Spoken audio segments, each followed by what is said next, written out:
Oi, gente, tudo bem com vocês? Que bom ter vocês aqui no canal de consultoria e assessoria para organizações do terceiro setor, estudantes de serviço social, profissionais da área da assistência social. E você que é gestor de alguma ONG, tem esse profissional e quer saber um pouquinho mais sobre as atribuições e funções dele. Bom, eu estou no primeiro ano do serviço social e ainda não atuo como assistente social, não posso fazer isso ainda, mas depois que eu conseguir me formar, eu vou poder atuar diretamente, prestando serviços de consultoria. Por enquanto, eu faço isso aqui por meio das redes sociais, oferecer esse conhecimento aí para que você possa seguir junto com a gente. Bom, ao vídeo de hoje nós vamos falar sobre a história do serviço social.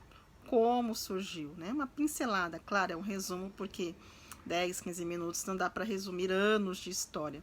Só no Brasil são 87 anos de serviço social que nós temos. E a ideia hoje é a gente dar uma pincelada assim para saber como foi que surgiu o serviço social no Brasil. Bom, a gente precisa entender o contexto. E é claro que eu tive que pesquisar e estudar também sobre isso. São disciplinas que a gente estuda também na faculdade para a gente entender o contexto da nossa profissão, do que a gente desenvolve enquanto assistente social. Bom, então vamos lá. Pesquisando, o que eu descobri, gente? Eu descobri, e estudando, né? Descobri que o serviço social surge na era de Getúlio Vargas. Getúlio Vargas, presidente do Brasil, ele governou por mais de 10 anos, exatamente 15 anos de governo, sendo o seu governo dividido em duas partes, dizem os grandes estudiosos. A primeira parte sendo ela uma parte muito pensativa na questão da população, do povo, criou a CLT, né, as direitos, as garantias de direito na questão trabalhista para a população, tal, e isso foi muito bacana, porque regulamentou muita coisa, né, carga horária, regulamentou direitos e benefícios que o trabalhador tem, que hoje já passamos por as reformas também, mas isso originou-se lá em Getúlio Vargas. E aí o que acontece? Getúlio Vargas, ele teve esse primeiro governo nessa primeira fase, né, pensando no povo, mas em segundo momento teve um governo ditatorial, ou seja, uma imposição da ditadura mesmo, um golpe que houve mesmo no Estado. Isso acabou fragilizando o seu governo, né, durante esses 15 anos de governo. Bom, mas durante esse período o que acontece? Em 1936, 1937, surgem as primeiras escolas de serviço social. E, ó, Suzana, que legal, elas surgem porque Getúlio Vargas era um cara muito bonzinho e quis ajudar a população, a sociedade. Não, gente, não tem nada a ver com isso. Também pesquisando a gente vai descobrindo outras situações e outros momentos. Na verdade, o serviço social surgiu na era Vargas como um reflexo de uma grande demanda mundial.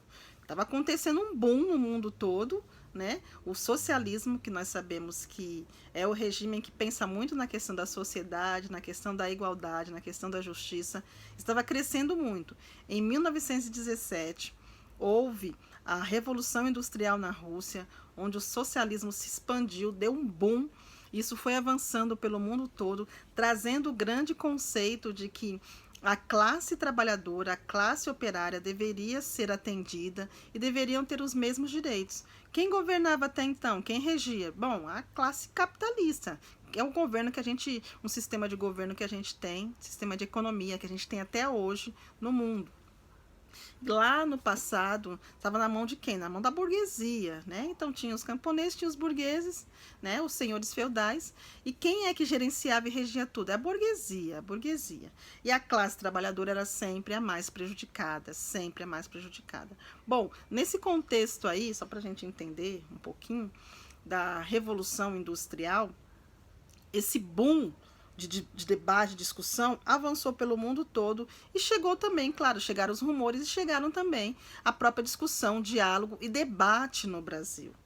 Vargas, de olho nisso, começa a observar que aquele avanço, aqueles manifestos e toda a história do socialismo chegaria também no seu governo e iria impactar o seu governo. Ora, há mais de 15 anos no poder, mais de 10 anos no poder, exercendo o poder, Vargas, com sua estratégia, então pensa o seguinte: bom, para não perder o poder, para não perder o relacionamento que Vargas já tinha alcançado com os Estados Unidos, trazendo a expertise da industrialização, esse relacionamento de comércio, de economia, Vargas decide então criar essas escolas de serviço social, trazendo aí a formalização de pessoas que se interessam por cuidar e ajudar e fazer a justiça social. Surge algo muito ainda no começo, muito pequeno, e esses profissionais então surgem para suprir uma demanda que Vargas então intitula e formaliza, oficializa o serviço social como uma política pública de assistência social. Ó, Suzana, é por isso então que surgiu? Sim, gente, se vocês procurarem estudar um pouquinho mais, aprofundar, você vai ver como que o negócio não é tão assim como a gente imagina que é, né? E aí, nesse momento, Vargas, então, estabelece o serviço social como profissão e começa a trazer os profissionais para perto do Estado, ou seja, para perto do governo. O governo, então, quer suprir uma demanda. Ora, o capitalismo crescendo, ora, muito dinheiro na mão de poucos e muita gente sofrendo, muita classe operária sofrendo, o socialismo sendo desenvolvido ali na Europa, movimentos acontecendo. Vargas, então, opa, eu vou chegar no Brasil, vou tentar andar na frente e vou estabelecer o serviço social como uma política de assistência social para suprir a necessidade aí do Estado e dar uma ajuda aí às pessoas menos favorecidas, mais ou menos isso. E aí surgem esses profissionais aí que vão desenvolvendo essas questões. A gente vai falar um pouquinho depois sobre a história, sobre outros avanços que a gente teve, que estiveram alinhados, que é tudo bom para a gente entender o contexto. E aí, gente, o que é interessante entender também, o capitalismo dominando, a gente vivia um sistema chamado liberalismo, ou seja, a ausência total da intervenção do Estado na economia. Mas o que acontece? O capitalismo é um sistema que, assim como todos os sistemas, tem altos e baixos, crises. E no capitalismo também houve um momento de crise. O momento onde o capitalismo estava vivendo o que chamavam de capitalismo concorrencial, ou seja, cada empresa vivia por si só, Cada empresa vivia por si só, não tinham-se parcerias, não tinham-se relacionamento. E aí, isso acabou gerando uma crise muito grande no país, no mundo todo e no sistema econômico capitalista. Crises como, por exemplo, a de 1929, foi a crise da Bolsa de Valores, em Nova York, nos Estados Unidos, reflexo do quê? De muita produção e não haver para onde deliberar, não haver para onde vender, onde concentrar tantas vendas como isso, porque os outros estados e os outros países também estavam na mesma quantidade de produção excessiva e não tinha mais como comprar. E aí houve uma grande crise. E aí nesse momento, então, surge a reflexão sobre a importância, sim, de flexibilizar um pouquinho o neoliberalismo o liberalismo e trazer o neoliberalismo, ou seja, uma nova ideia, um novo movimento, onde há a intervenção do Estado na economia, mas com certa liberdade de atuação. E aí, só para entender esse contexto todo, a crise de 1929 abalou o mundo todo, abalou toda a região da Europa, abalou tudo. E nesses momentos aí, o que aconteceu? O capitalismo teve que repensar a sua atuação. E aí, repensando a sua atuação, eles conseguiram se unir, conseguiram se fortalecer, e houve novamente o crescimento da economia. E aí houve, então, um pensamento também da liderança de diversos governos, que também acabou atingindo o Brasil, que criou o estado de bem-estar social, welfare state. O que é isso? Era um período onde os governantes pensavam em, claro, aquisição de poder e de riqueza sempre cada vez mais, mas também uma criação de bem-estar social, ou seja, vamos favorecer os menos favorecidos, vamos criar algumas políticas de atendimento específicos para eles, para que eles não possam passar necessidades. Nada relacionado a realmente o que deva ser uma política de assistência social. É esse o contexto que a gente está vivendo na era Vargas aí.